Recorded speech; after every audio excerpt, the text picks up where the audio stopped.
Hi, my name is Megan Gonzalez, and I'm going to talk about students with disabilities and what services they receive. This topic is very, very important to me. I have been around students with disabilities my whole entire life, and so it's really important to me that they get the education that they need to be successful in life. So first, I'm going to talk about who exactly are the at-risk students with disabilities. So sorry, who are considered at-risk students? Students with physical or learning disabilities, prolonged or persistent health issues. At-risk students generally have a hard time connecting with people, especially ones with disabilities. And I did some research, and about 21,000 children ages 1 to 12 in the Central Valley are currently receiving disability services.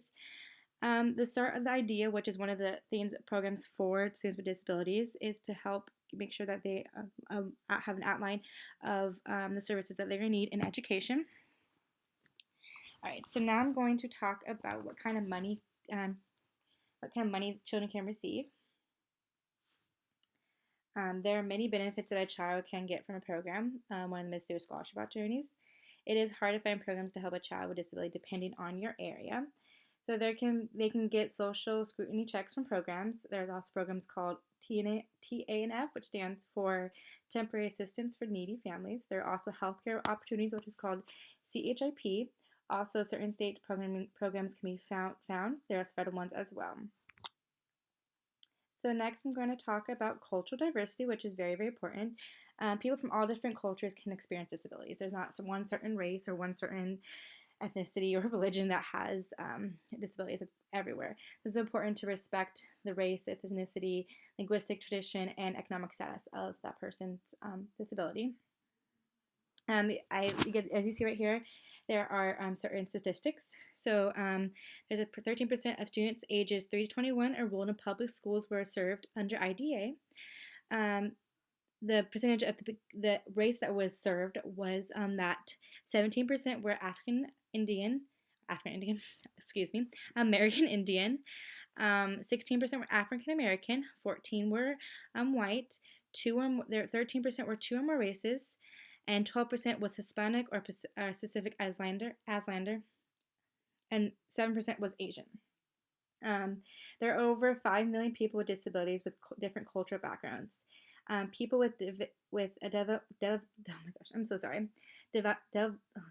Developmentally disabilities reflect the diversity of the country in many other ways as well, including in regards to gender, socioeconomic status, and education, just to name a few.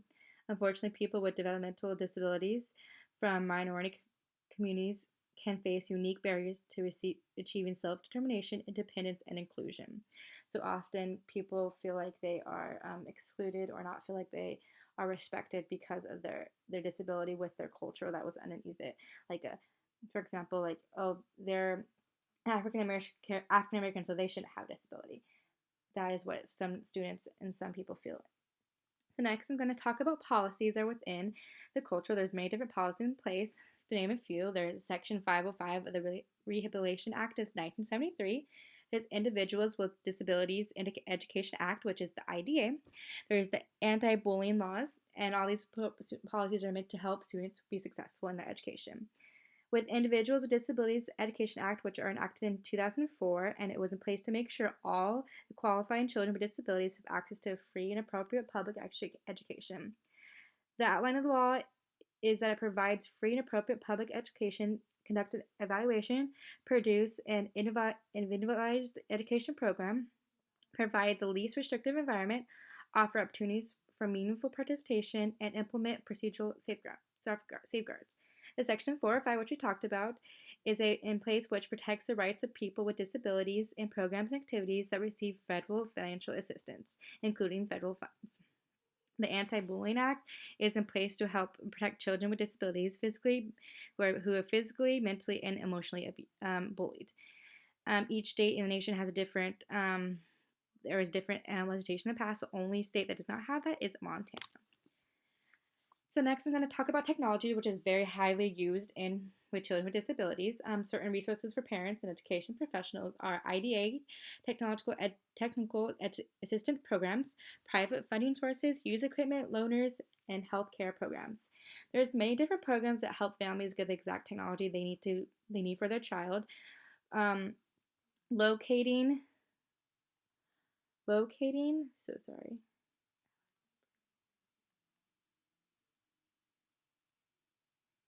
Locating funding often creates a barrier to acquiring needed assistive technology devices and services. Although Access Technology Inc. does not directly fund the process of purchase of device.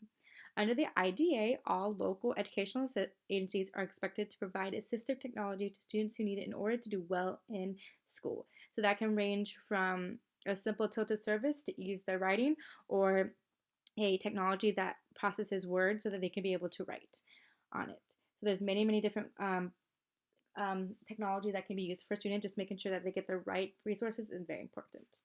Next, I'm going to talk about motivation behavior. One of the hardest things for students is to feel like they can get motivated to get a good education. Motivation typically increases generating and cycle of educate. My bad.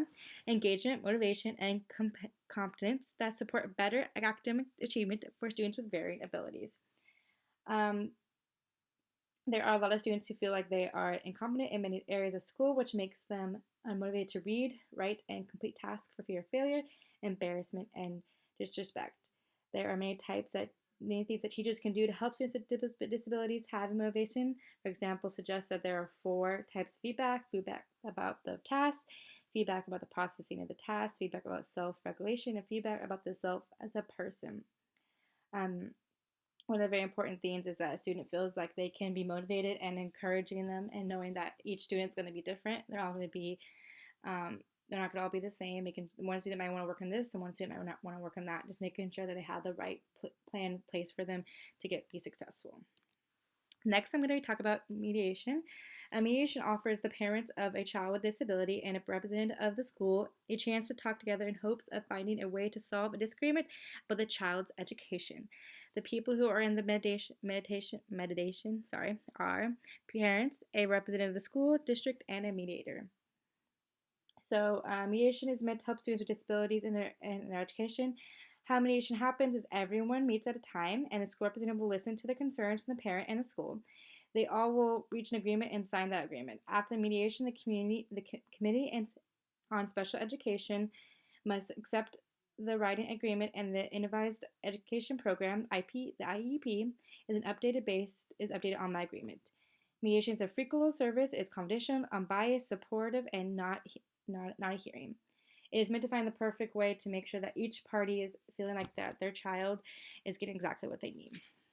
So that is the end of my presentation. Thank you for listening, and I hope you have a good rest of your day.